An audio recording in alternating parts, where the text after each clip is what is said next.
I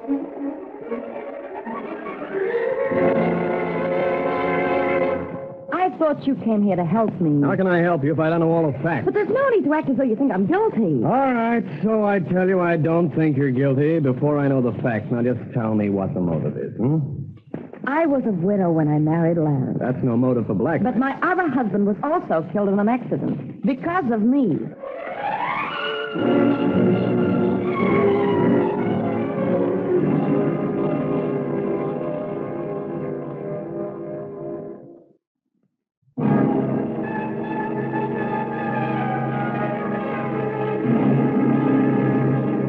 They call you Steve Strong, that strong guy. And today you're sitting in the soft cushions of a Pullman car.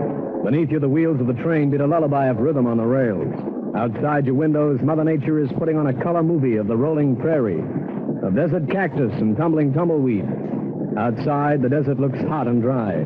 But inside the train, the air is full of air-conditioned coolness. So you ease further back into the Pullman cushions and try to forget you're doing this for business and not for pleasure. The conductor says we're coming into Calderville now. But when Sandra comes into the compartment, you remember you're doing this trip for a friend in trouble. Big trouble. Blackmail. Who is this Red Carter, Steve? An old army buddy I knew in 45. Must be somebody to bring you this far west. I've only seen one house in the last 25 miles. Red runs the Barrow Dude Ranch. And besides, I owe Red a favor. Must be a big favor. One house in 25 miles doesn't make much noise. And I like the noise of the city. And here's Calderville now. That's Calderville? Oh, no. 2 hotels, 1 general store. Looks like 1 jail. Oh, don't tell me the law has actually got this far west. Now, that's progress. You're getting paid for this, so why beef about it? Me getting paid? You're getting paid. I'm just an expense account called Sand. All right, let's go. Oh, let's go, he says. Yes, boss. No, boss. Don't forget the briefcase. Don't forget the briefcase. I'll take the bigger case. Come on. Oh, he'll take the bigger case. Come on, he says. Train only stops for a minute. Oh, it only stops a minute, he says. Come on, the conductor's waiting his flag. No, all right. I've only got 2 pairs of legs. 1 pair. 1 or 2. I can't go any faster. All aboard!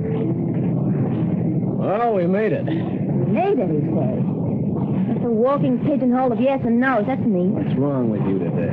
Look, I didn't want to come out here, remember? I didn't want to become a wandering nomad on the prairie. All right, so you like the city life. And the noise. All those taxis, people, newsboys. But out here, nothing. Even the insects wear rubber soles. You're Steve Strong? Yeah, that's right. I'm Lofty Peters, Red Carter's foreman.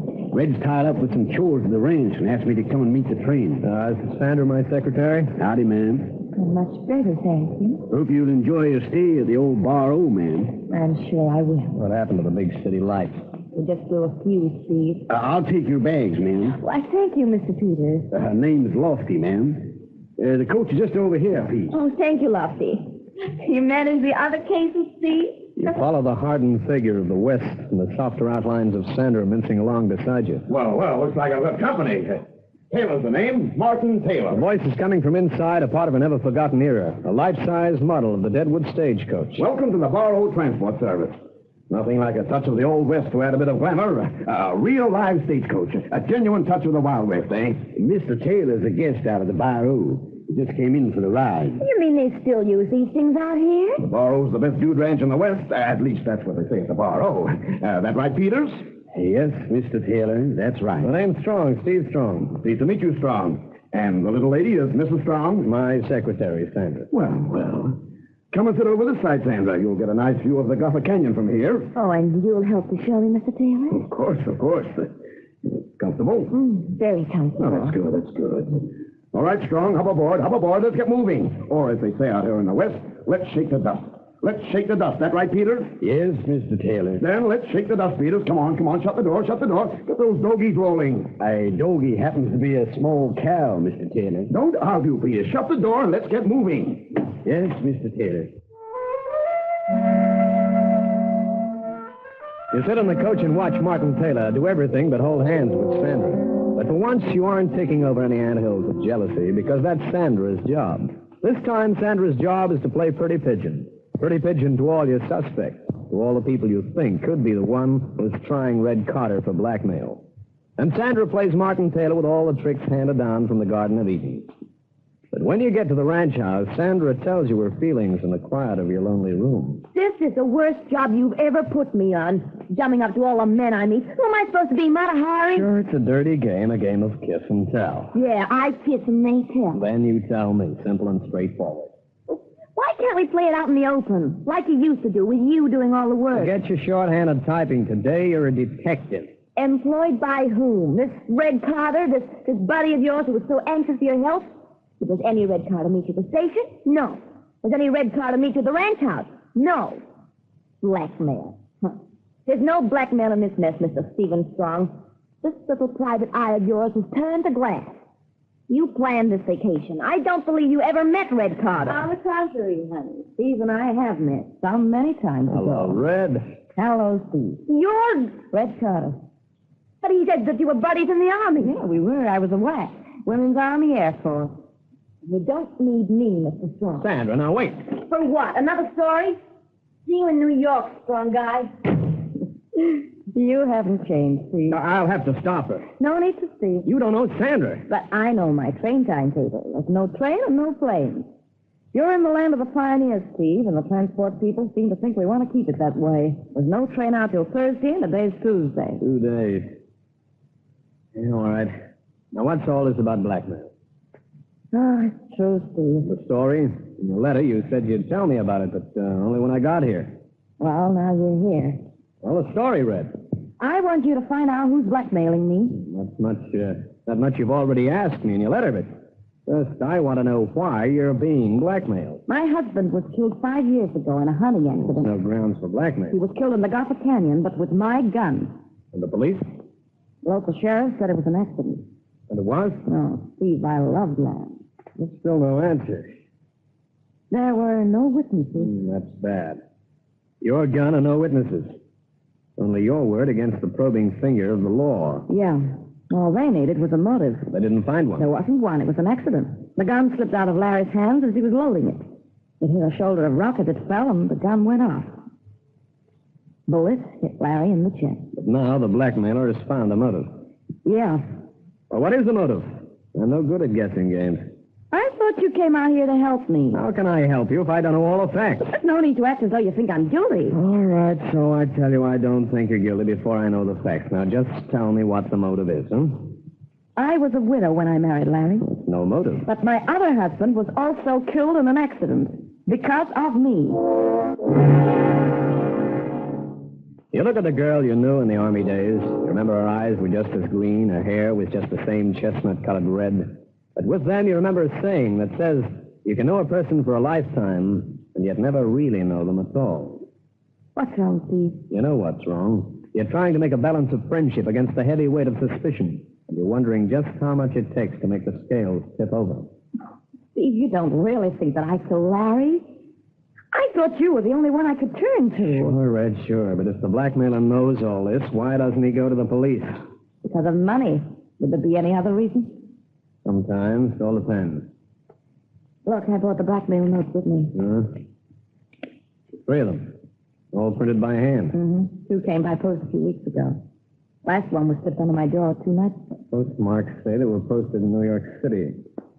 Doesn't give us a lead, but the one slipped under the door can only mean one thing. The blackmailer is one of the guests at the ranch. How many guests do you run? 23. Anyone you know amongst them? No, only you and Sandra. That's what I can't understand.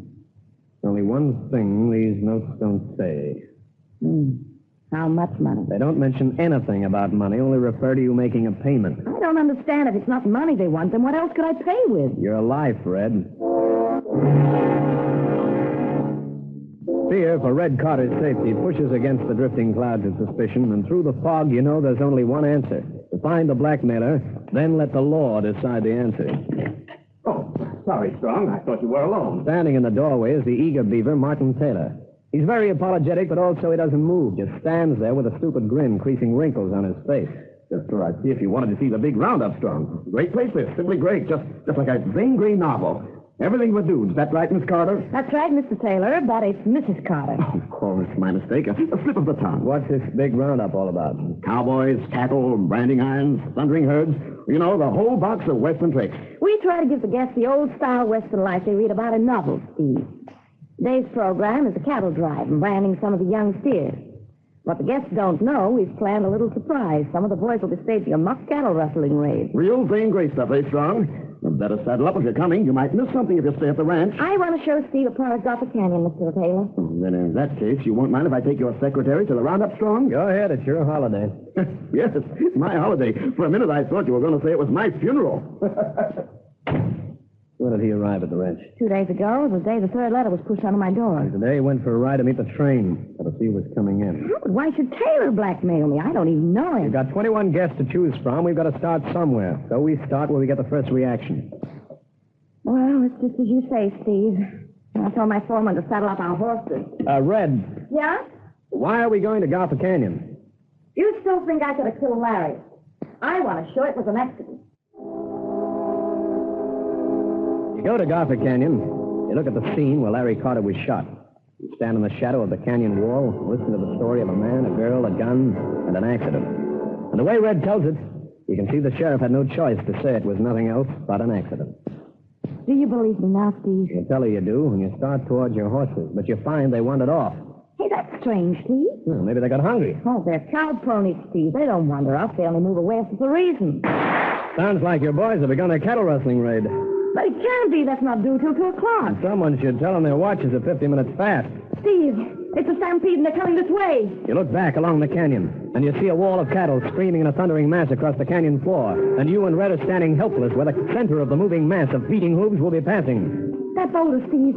We've got to make it over to that boulder. You look at the boulder, your only protection. And you know it'll be a neck-and-neck race to see who gets there first, you or the thundering herd of half-crazed cattle. We can't make it in time. We've got to. Red, come on, get up. I can't. My ankle is... Can't walk. Here, put your arm around my neck. No, you can't Do make as it. you're told. Now, that's right. Now try and run on your good foot. Come on, faster, faster.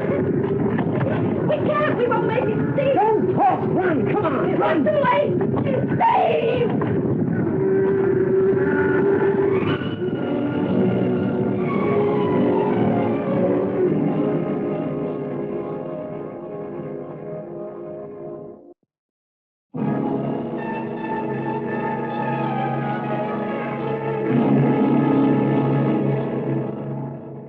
Steve, we won't make it.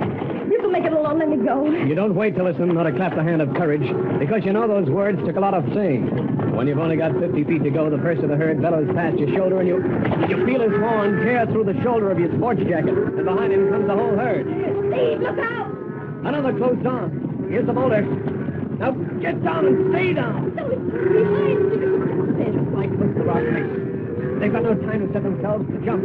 They could run into it into a cartwheel over the top and land on it. They kept the lie close to the rock face and hope the ones do hit hard enough to bounce clear of it. Keep your head down. That one could have left you without a head. I'm sorry I got you into this. Seems like the last of them. How's your ankle? Oh, it's pretty bad. Oh, seems safe enough to look at it now. Oh, Hurts bad, huh? yeah. Pretty swollen. Could be broken. It's bad enough. Try moving your foot. No, just a bad sprain, I'd say. I can't understand why they... What's wrong? Look, on top of the ridge over there. Looks like Martin Taylor. It is him, Steve. And he's alone. Hey, didn't he see... I know. He was going to take Sandra to see the roundup. And now he's alone. Seems to have picked the best position to watch the stampede.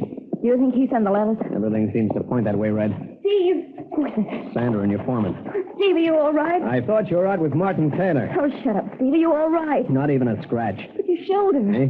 Oh, yeah. It needs a bit of patching. Oh, you're crazy, fool. What were you doing this far away from the crowd anyway? As if I didn't know. You all right, Mrs. Carter? Yeah, busted ankle, that's all. But it sure looks bad enough.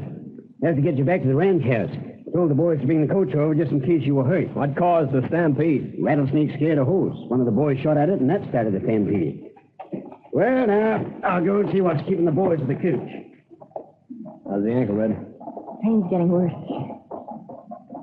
I'm sorry the way I acted up this morning. Oh, you only acted like any normal woman. How come you and Taylor parted company? We didn't part. I just lost him. One minute he was with me and the rest of the crowd, and next thing he just wasn't there. Well, the prodigal is returning. Maybe to the scene of his crime. Hey, Taylor. You people all right? I saw the stampede from the top of the ridge. I didn't think you two were going to make it to the shoulder of the boulder. Disappointed? Here's Lofty Peters in the stagecoach now. Come on, Red. I'll help you. You be all right in the coach, Mrs. Carter? Yeah, sure, thanks. Open the door, Taylor, will you? All right, there you are, Red. Put your foot up on the other seat and we'll be fine. How about the fake holdup for the guests, Mrs. Carter? I figure we don't go on with that. Well, I guess a busted ankle mustn't stop our Western hospitality. No, Lofty, you can still put on the holdup. They will need 4 people in the stagecoach to make it look right to the other guests. You folks be willing to oblige? A hold up with guns? Of course with guns, Mr. Taylor. But it's not for real. We're only play acting a hold-up scene like they had in the old days. We take the other guests to a spot above the road on the way back. That way they see what it looked like in the days of the Deadwood coach hold-up. You in it, Steve? Oh, I got no choice. I lost my horse before the stampede. And you, Mr. Taylor? Well, I don't know. Guns can become dangerous toys. Well, that's about all these guns are, Mr. Taylor. They're real guns, but we only use blanks. There's no danger, Mr. Taylor. Like Lofty said, the boys use blanks. I don't know. Can't you get someone else? It'll save us a long ride back to the rest of the party to get another guest to take your place. If I ask you, Mr. Taylor?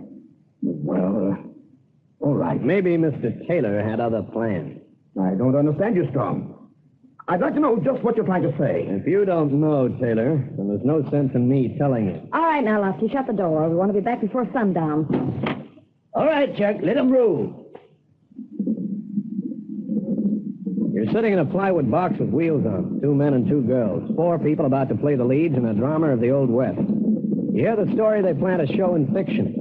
Lofty Peters will lead a party of masked cowboys to play the part of bandits. Use shots, a little horseplay, and then they ride off. Simple plot for a simple pastime. The entertainment of the Dude Ranch guests. Hey, I thought the holdup was to be further on. The coach slows down, and you see 4 masked riders with guns drawn. Here they come now. It won't take long. I don't like this idea. It's only a game of make-believe, Taylor. I never did like guns. All right, folks. Just step out on the road and you won't get hurt. Just like the movies, the bold masked bandits. Hey, you're... They shot the driver. Looks quite real. Come on, all out. Tell Mr. Taylor, let's play it scared prisoners. Being scared, he's doing fine. I told you that. All right. Let's just do like the man says and get out. Hey, Steve, You needn't get out with your bad ankle, Red. He gets out like the rest of you. Now, isn't that taking a joke too far? We're not joking. Come on, move. Well, you can at least be polite about it. You only have to look tough, not to act it right out. I never did like guns. What's wrong, Red? I'm starting to feel like Taylor. I don't like it, Steve. Something's wrong. I can't see Lofty amongst those men. Steve, come here, quick. Hold on to Taylor's arm, Red. What's wrong? It's the driver, Steve. He's dead. From the fall? No, Steve. From that man's gun. You look at the scene around you. 4 masked men waving 6-shooters. But it's no game they're playing. This little tragedy is being played for real. And with 1 man down, you wonder just how many more will fall. First, we start with your wallets. Come on, move. The leader of the masked men asks for wallets. But there's more behind this game than money. And you get the feeling the bandits are only playing the wallet routine for another reason. Thanks, mister. Now yours. Come on, your wallet. You've got one, haven't you? Sure it is. Thanks. Yeah, not much money in here. Well. This one says you're a private detective. Steve Strong. Oh? So it's no surprise, mister. Yeah. You've got more money in the dough. Yeah, much more. Thank you, Mr. Carter. Very generous donation. Carter? What it says in the wallet. Martin Carter. Well, Taylor, do we call you Carter or Taylor? Give me that. Hey, he's acting brave. Sure, Mr. Carter. We've got all we wanted from you. Now there's just one thing left to do. No. And this is no kept gun, lady. Sorry. Now, wait.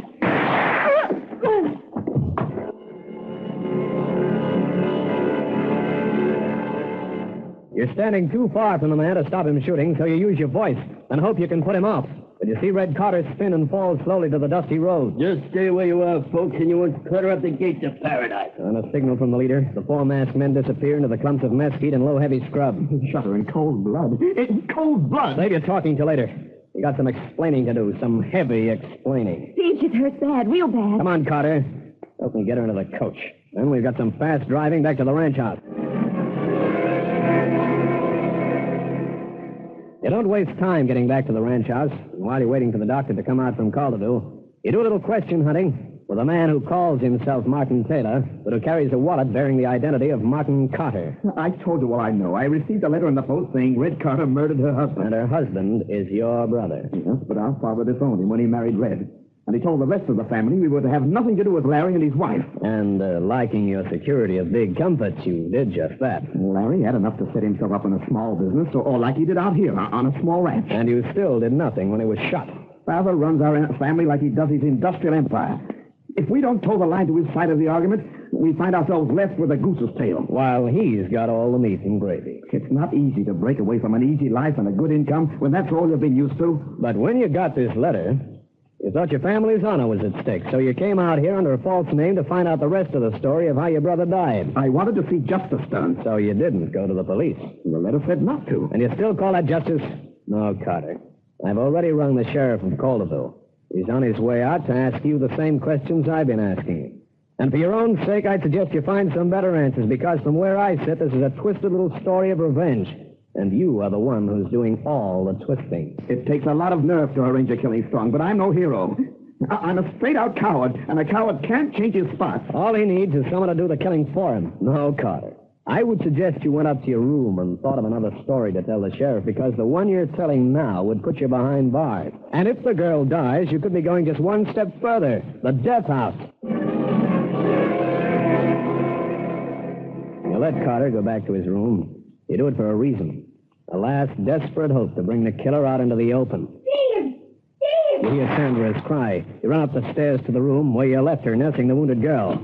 Your gun is in your hand as you open the door, and you see Martin Carter standing in the center of the room, and in his hand an ivory-handled six-gun, with smoke still drifting from the barrel. Steve! He tried to shoot Mrs. Carter. All right, Carter, drop that gun. I didn't shoot at the girl. You can tell it all to the sheriff when he gets here. He's right, Steve. The man the sheriff wants is lying over there behind the table. Lofty Peters. I shot him. Before Peters could shoot. So it was the ranch foreman, but what were you doing in here with a gun? What you told me down there hit a weak spot. I felt it was about time I did something to help my brother's wife instead of trying to convict her. I thought it was what Larry would have wanted, even if he wouldn't have expected it from me. I borrowed this six-shooter from the specimen shelf in the study. I loaded it and came into the room here when Sandra cried out. Fluffy Peters came in a few minutes before.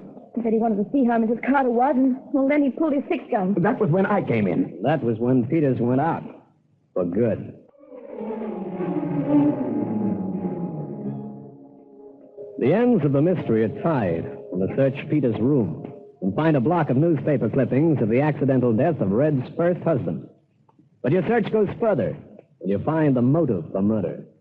A Geiger counter and samples of uranium ore Peters had found on the range. You look back at the setup Peters had planned. You look back and see how easy suspicion can twist the word victim into that of murderer. And Peters had planned the perfect setup for shifting the blame. Revenge. And the puppet to play the part was Martin Carter. It was the perfect setup on paper, but Peters had forgotten to allow for the human element, the one weak link in any murder plan. You just can't anticipate what a person will do in a crisis. And in this case, the cowardly brother-in-law had turned out to be the hero.